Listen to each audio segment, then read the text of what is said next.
So మీరు అన్నట్లు ఇప్పుడు world wide 1 in 6 people are suffering with infertility statistics చూస్తే.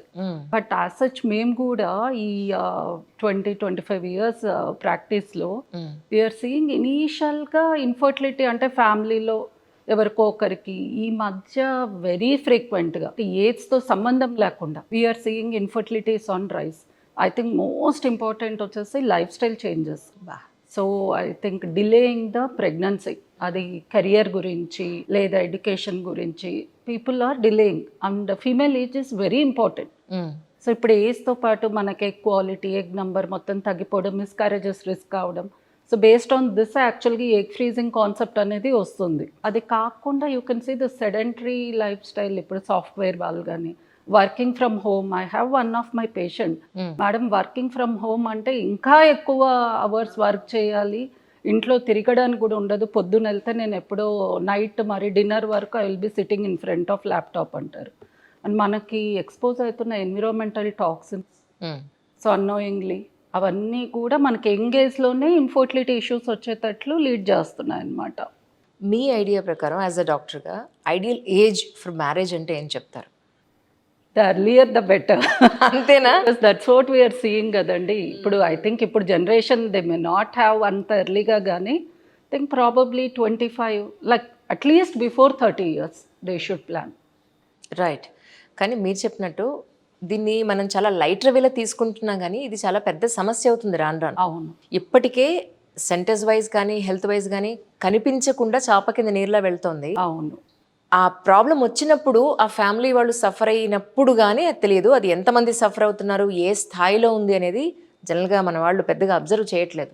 కరెక్ట్. వన్ ఫైన్ డే ఎలా అయితే మనం నీళ్ళని ప్లాస్టిక్ని నెగ్లెక్ట్ చేస్తూ ఉన్నామో, ఇది కూడా ఫెర్టిలిటీని కూడా ఒక ఫైన్ డే తర్వాత అందరూ రియలైజ్ అయ్యేది ఏంటంటే, అమ్మో చిన్నప్పటి నుంచి కరెక్ట్గా తినే ఫుడ్ చాలా ఇంపార్టెంట్, మన లైఫ్ స్టైల్ చాలా ఇంపార్టెంట్, మనం కొంచెం ఈ ఫాస్ట్నెస్ని తగ్గించుకోవాలి అన్న పాయింట్లో కాస్త కమ్ డౌన్ అవ్వాల్సిన అవసరం ఉందంటారా మీ ఉద్దేశ ప్రకారం? ఇంకా పీపుల్ కాన్షియస్ అవుతున్నారు. ఇప్పటికే కొంచెం ఆ ప్లాస్టిక్ యూసేజ్ అది తగ్గించడము, కొంచెము యాక్టివిటీ అది చేసుకోవడం, అంటే డైలీ రొటీన్లో ఎక్సర్సైజ్ కానీ తినే ఫుడ్లో కూడా ప్రతి ఒక్కటి వాచ్అవుట్ చేసుకోవడము. అండ్ నేను అన్నట్లు ఏజ్తో ఇలా ప్రాబ్లమ్స్ వస్తాయి అని పెళ్ళికాని అమ్మాయిలు కానీ పెళ్ళైనాక వితిన్ 1-2 years వచ్చి స్క్రీనింగ్ కూడా చేయించుకుంటున్నారు. సో ఆ లెవెల్ ఆఫ్ కాన్షియస్నెస్ కూడా ఉంది. ఇంకొక సైడు ఈ కాన్షియస్నెస్ అవేర్నెస్ లేకుండా మొత్తం అంతా ప్రాబ్లమ్స్ వచ్చాక మమ్మల్ని అప్రోచ్ అయ్యే వాళ్ళు కూడా ఉన్నారు. 2 extremes. పెళ్ళికి ముందు అమ్మాయి అయినా అబ్బాయి అయినా కూడా ఐ థింక్ కమింగ్ డేస్లో పిల్లలు పుట్టే అవకాశం ఎంత పర్సంటేజ్ ఉంది అని చెక్ చేసుకుని మరీ మ్యారేజ్ చేసుకోవాల్సిన అవసరం ఉందేమో అనిపిస్తూ ఉంటుంది. అది కూడా స్టార్ట్ కావచ్చు. ఇప్పటికే ఐ థింక్ కొంతమంది చేస్తున్నారు, నాట్ రొటీన్లీ. అమ్మాయికి ఎగ్స్ ఎలా ఉన్నాయి, ఏఎంహెచ్ ఎలా ఉంది, అబ్బాయికి సెమెన్ టెస్ట్ ఎలా ఉంది. రైట్. కానీ ఇప్పుడు మీరు ఇందాక అన్నారు అన్నమాట ఎగ్ ఫ్రీజింగ్ అనేది. అవును. అలాగే మనకి సెమెన్ ఫ్రీజింగ్ కూడా ఉంటుందా? ఎగ్ ఫ్రీజింగ్ కన్నా సెమెన్ ఫ్రీజింగ్ యాక్చువల్గా మోర్ ఈజియర్ థింగ్. సో ఇనీషియల్గా ఇదేంటి క్యాన్సర్ పేషెంట్స్కి స్టార్ట్ చేశారు. ఇప్పటికే వస్తారు మన దగ్గర చాలామంది క్యాన్సర్ స్పెషలిస్టులు కౌన్సిలింగ్ చేస్తారు. ఇప్పుడు మీరు క్యాన్సర్ ట్రీట్మెంట్కి వెళ్ళేక ముందు, కీమో రేడియోకి ముందు సెమెన్ శాంపుల్ ఫ్రీజ్ చేసుకుంటే ఫ్యూచర్లో ఒకవేళ మీకు పిల్లలు కావాలనుకుంటే, అంటే అది ఇచ్చిన ప్రతి ఒక్కరికి 100% ఇన్ఫర్టిలిటీ వచ్చేస్తుందని కాదు. కొంతమందిలో బికాస్ ఆఫ్ రేడియో కీమో ఏదైనా ప్రాబ్లమ్స్ రావచ్చు. ఇది ముందు జాగ్రత్త. కరెక్ట్. బ్యాంకింగ్, స్పర్మ్ బ్యాంకింగ్ చేసుకోండి అని చెప్పి పంపిస్తున్నారు. ఇప్పుడు ఇందుకు రీసెంట్గా వీ హ్యాడ్ ఫ్యూ పీపుల్, ఈ క్యాన్సర్ అలాంటివి ఏం లేవు, but they want to delay. So ఇప్పుడు దే ఆర్ ఇంటూ 35-40 అండ్ వాళ్ళకు కూడా తెలుసు ఏజ్తో పాటు మేల్స్లో కూడా ప్రాబ్లమ్స్ రావచ్చు. సో వాళ్ళు not a decided about marriage and kids. So వాళ్ళు వచ్చి మా దగ్గర శాంపుల్ ఫ్రీజ్ చేసుకుంటున్నారు. ఇన్ ఫ్యూచర్ వాళ్ళదేమైనా ఒకవేళ మ్యారేజ్ అయ్యాక ప్రాబ్లమ్స్ ఉంటే they can always come back and use కదా. ఇందాక మీరు అన్నట్టు అంటే ఇక్కడ ఈషా ఐవీఎఫ్ సెంటర్లో ఇక్కడ మనకి ఆ ఫ్రీజింగ్ ఫెసిలిటీ అనేది ఉందా అండి? ఇదే ప్లేస్లో? అవును. ఓకే, అది మీకు చూపిస్తానండి తప్పకుండా. ఒక్కసారి ఎగ్ కానీ సెమెన్ కానీ అది ఫ్రీజ్ చేయాలని అనుకున్నప్పుడు వన్స్ ఫ్రీజ్ చేసిన తర్వాత ఎన్నాళ్ల పాటు అదే క్వాలిటీగా ఉండే అవకాశం ఉంటుంది? సో ఇనీషియల్గా ఏంటంటే ఇప్పుడు 5 years వరకు చేయించుకుంటారు. Are people who have clarity లేదు, నాకు 2 yearsకే మ్యారేజ్ చేసుకోబోతున్నది అంటే 2 years వర్క్ చేసుకొని ఎక్స్టెండ్ చేసుకోవచ్చు. ఇప్పుడు 5 years బియాండ్ కూడా 10 years వరకు కూడా మనకేం ఇష్యూ అనేది ఉండదు. సో ఇప్పుడు కొంతమంది వెరీ ఎంగేజ్లో చేసుకుంటారు. Like I had last week he is just 18-year-old going for a radiotherapy. So ఆ టైంలో ఫ్రీజ్ చేసుకున్నారు. వాళ్ళకి 18 years. సో సాడ్ కదా. వాళ్ళది 10 years వరకు కూడా మనం ఫ్రీజ్ చేస్తాము. తర్వాత కూడా if required we can extend. అంటే జనరల్ పబ్లిక్కి అర్థం కావడానికి అడుగుతున్నాను. ఫర్ ఎగ్జాంపుల్ మన దగ్గర ఒక గోల్డ్ ఉంది. ఈ గోల్డ్ మనం రోజు మన శరీరం మీదే ఉంటే, మన శరీరం పైన వాడుతూ ఉంటే అది అరిగిపోతుంది ఒక టైంకి, లేదా అది కొంచెం ఫేడ్ అవుట్ అవుతుంది, ఇలా ఉంటుంది.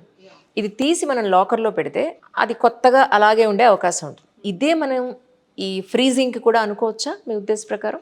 యా, అంటే మీరు అనేది వేర్ అండ్ టైర్ గురించి అండి. యా ఇప్పుడు సెమన్ ఫ్రీజింగ్ అనేది మనము ఏ రోజైతే చేసామో ఆ టైంలో ఉన్న కౌంట్, క్వాలిటీ అంతా అలా ఉండిపోతుంది. సో నెక్స్ట్ మనం ఎప్పుడైతే అది యూస్ చేసుకోవాలనుకుంటామో అప్పుడే ఆ లో టెంపరేచర్, ఆ ఫ్రీజింగ్ నుంచి మనం బయటకు తీసి దాన్ని థాయింగ్ అంటాం, దాన్ని మరీ యాక్టివేట్ చేసి ట్రీట్మెంట్స్కి వాడతాం. సో అలా ఐస్లో అలా ఉండిపోతుంది అనమాట. అంటే నేను ఎందుకు అడిగానంటే అండి, సపోజ్ ఇందాక మనం అనుకున్నట్టే బాడీ లోపలే ఎగ్ కానీ సిమెన్ కానీ ఉన్నప్పుడు, సపోజ్ వాళ్ళకేవో హెల్త్ ఇష్యూస్ వచ్చినప్పుడు దీని క్వాలిటీ ఆఫ్ లైఫ్ అనండి, లేదా క్వాలిటీ ఆఫ్ హెల్త్ అనండి, ఇది తగ్గిపోయే అవకాశం ఉంటుంది. కాబట్టి సో ఆటోమేటిక్గా మనం లాకర్లో పెట్టినట్టు సేఫ్గా పక్కన పెట్టడం అనేది. కానీ నిజానికి 5 ఏళ్ళు 10 ఏళ్ళు దాన్ని అలానే అంతే క్వాలిటీగా మనం ఉంచగలుగుతామండి రియలీ? అంతే, that is the beauty of science. So ఇప్పుడు ఎగ్ ఫ్రీజింగ్ కూడా చాలా మంది చేయించుకుంటున్నారు. యూ హ్యావ్ సీన్ రీసెంట్గా సెలబ్రిటీస్. సో మా దగ్గర అసలు not only celebrities, very much, అంటే ఇప్పుడు కొంతమంది సర్జరీస్కి వెళ్ళక ముందు ఎండోమెట్రియోసిస్ సర్జరీ అని, ఓవరీలో ఏదైనా బిగ్ సిస్ట్ ఉండే సర్జరీ అని, ఈ సర్జరీస్ వలన కూడా వాళ్ళకి డ్రాస్టిక్గా తగ్గిపోవచ్చు. సో ఆ సర్జన్స్ కూడా వాళ్ళకి కౌన్సిలింగ్ ఇస్తున్నారు. మా వీళ్ళ దగ్గరికి వెళ్ళి ఎగ్ ఫ్రీజింగ్ కన్సిడర్ చేయండి, ఎందుకంటే సర్జరీ అయినాక నేను గ్యారంటీ ఇవ్వలేను మీ ఎగ్స్ ఎలా ఉంటాయని. అలా కూడా అన్మ్యారీడ్ వాళ్ళు చేసుకుంటున్నారు. కొందరు ఏంటి, నేను ఇప్పుడు ఐఎమ్ జస్ట్ 25, 29, నాకు I want to get married at after 35, 40, అప్పటికి ఎలా ఉంటుందో, బేబీ హెల్తీగా పుడతారో లేదో, అలా అనుకొని కూడా వచ్చి ఎగ్స్ ఫ్రీజ్ చేసుకుంటున్నారు. 5 years మినిమం డౌన్ టైం అని అనుకుంటే, 5 ఏళ్ల నుంచి 10 ఏళ్ళ వరకు అని అనుకుంటే ఛార్జెస్ ఎలా ఉండే అవకాశం ఉంటుంది యాక్చువల్లీ? ఎగ్ ఫ్రీజింగ్కి కానీ స్పర్మ్ ఫ్రీజింగ్కి కానీ ఎక్కువ ఖర్చు ఉండదు.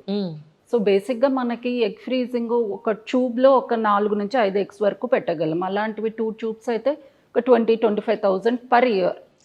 సో ఐ థింక్ దాన్ని they can always renew. Same sperm ఫ్రీజింగ్కి ఇంకా తక్కువే ఉంటుంది. సో అది ఐ థింక్ అరౌండ్ 10,000, 15,000 అంతే. కానీ ఎగ్ ఫ్రీజింగ్కి స్పర్మ్ ఫ్రీజింగ్కి మెయిన్ తేడా ఏంటంటే టైమ్, ఇంజెక్షన్స్. స్పర్మ్ ఫ్రీజింగ్కి ఇంజెక్షన్స్ ఏం లేదు, వాళ్ళు ఈరోజు అనుకున్నారో బ్లడ్ టెస్ట్ చేసుకున్నారో నెక్స్ట్ డే ఇచ్చేయచ్చు శాంపుల్. ఎగ్ ఫ్రీజింగ్కి ఏంటి, వాళ్ళ ఎగ్స్ అనేవి మనం ఫస్ట్ గ్రో చేయాలి. సో ఎగ్స్ అన్ని చిన్న చిన్నగా ఉంటాయి కాబట్టి వాటిని ఒక 10 days ఇంజెక్షన్స్ ఇచ్చి అవన్నీ కరెక్ట్ సైజ్కి వచ్చినప్పుడు ఎక్స్ట్రాక్ట్ చేస్తాం. అందుకని స్పర్మ్ ఫ్రీజింగ్ కన్నా కొంచెం time taking. Correct. But it is not very tedious. చాలా మందికి మెయిన్ డౌట్ అబ్బా అది చాలా అంటే టీడియస్ ప్రాసెస్, కాంప్లికేటెడ్. చాలామంది నా దగ్గరకు వచ్చినప్పుడు అలా అనుకొని ఇన్ని రోజులు రాలేదు మేడం అన్నారు. They don't have that awareness. Correct. So అందుకని అది ఆ ఇంజెక్షన్స్ అదంతా చూసుకుంటే మీకు అది ఒక 1 lakh, 1.2 lakhs వరకు కావచ్చు. ఫ్రీజింగ్ ఛార్జెస్ తక్కువ, బట్ ఆ ఇంజెక్షన్స్ ప్రొసీజర్ వాళ్ళకి అంత కావచ్చు. అలాగే న్యాచురల్గా ఉన్న వాళ్ళది మనం ఈజీగా తీసే అవకాశం ఉంటుందా యాక్చువల్గా? న్యాచురల్గా వాళ్ళకి ఎగ్స్ అన్ని రెడీగా ఉన్నప్పుడు అంటే న్యాచురల్గా ప్రతి ఒక్కరికి ఓన్లీ ఒక ఎగ్ డెవలప్ అవుతుంది పర్ మంత్. ఒక్క ఎగ్తో మనం ఫ్యూచర్లో ట్రీట్మెంట్స్ కానీ ఏం చేయలేము. సో మినిమం మనకు ఒక ట్రీట్మెంట్కి 10 eggs వరకు రిక్వైర్మెంట్ ఉంటుంది ఒక్క IVF చేయాలంటే. సో అందుకని వాళ్ళకున్న చిన్న చిన్న ఎగ్స్ కూడా మనం ఇంజెక్షన్స్తో వి విల్ గ్రో అన్నమాట. కానీ ఇట్ డజంట్ మీన్ మనం వాళ్ళ ఫ్యూచర్ రిజర్వ్ అంతా వాడేయడంలో. చాలా మందికి ఆ డౌట్ వస్తుంది, అయితే నా బాడీలో ఉన్న ఎగ్స్ అంతా అయిపోతుందా ఇలా చేయడం వల్ల.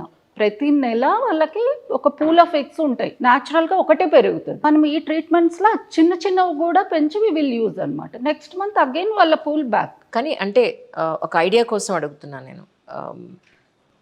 చిన్న చిన్న ఎగ్స్ని కూడా మనం పెద్ద ఎగ్స్గా, లేదంటే మనకి బయట ఫెర్టిలైజ్ చేయడానికి, ఫ్రీజ్ చేసుకోవడానికి వీలుగా దాన్ని మనం ఇంజెక్షన్స్ ఇచ్చి పెంచినప్పుడు అంత క్వాలిటీగా ఉండే అవకాశం ఉంటుందా?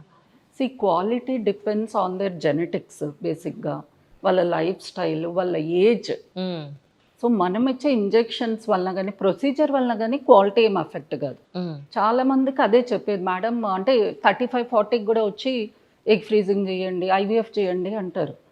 అంటే వాళ్ళ ఉద్దేశం ఏంటంటే ఎలాంటి స్టేజ్లో అయినా కూడా ఐవీఎఫ్ ట్రీట్మెంట్ ఒక మంత్రం లాంటిది. అవును అవును. సో వాళ్ళకి ఏం చెప్తామమ్మా, ఇప్పుడు మేము ఇచ్చే ఇంజెక్షన్స్ క్వాంటిటీ ఇంక్రీజ్ చేస్తాయి, అంటే అంతేగాని మీ క్వాలిటీ అనేది మీ ఏజ్ బట్టి, మీరు ఇన్ని రోజులు మీకున్న లైఫ్ స్టైల్ ఫ్యాక్టర్స్ బట్టే ఉంటుంది. కానీ ఒకసారి ఫ్యామిలీ ప్లానింగ్ ఆపరేషన్ లేడీకి అయిపోయిన తర్వాత లేదా మేల్కి అయిన తర్వాత ఒకవేళ మళ్ళీ ఇది ఎగ్స్ని ఫ్రీజ్ చేసుకోవడం కానీ లేదు అని అంటే వాళ్ళు ఇంకొక బేబీ కావాలనుకున్నప్పుడు కానీ పాసిబుల్ అవుతుందండి? అవునా? చాలా మంది వస్తారండి, ఇదైతే ఈ మధ్య వెరీ కామన్ సినారియో కదా. So I'll give you one example. రీసెంట్గా వీ డిడ్ వన్ సక్సెస్ ఇదన్నమాట, సక్సెస్ మీట్. తను she had 2 daughters and then divorced with the husband. And second baby అయినప్పుడు ట్యూబెక్టమీ అయిపోయింది. సో తర్వాత షీ గాట్ మ్యారీడ్ అగైన్. ఇప్పుడు they both want kid together. Okay. So బేసిక్గా ఏం చేసింది తను, లాప్రోస్కోపీ అది చేయించుకొని ఆ ట్యూబ్స్ ఓపెన్ చేయించుకుంది. చేయించుకొని న్యాచురల్గా 2 years 3 years ట్రై చేస్తూ ఉన్నా she didn't get the pregnancy. అంటే ఆ ట్యూబ్స్ ఒక్కోసారి ట్యూబెక్టమీ చేశాక ఓపెన్ చేశాక సరిగ్గా పని చేయకపోవచ్చు. సో అందుకని వీ డిడ్ ఐవీఎఫ్ ట్రీట్మెంట్, అంటే ట్యూబ్స్ బైపాస్ చేసేసి ఐవీఎఫ్ చేసాం. And she got positive in the first attempt. Oh that's so nice. రోజు ఇంకా ఏడ్చుకుంటూ ఐ స్టిల్ రిమెంబర్ దట్.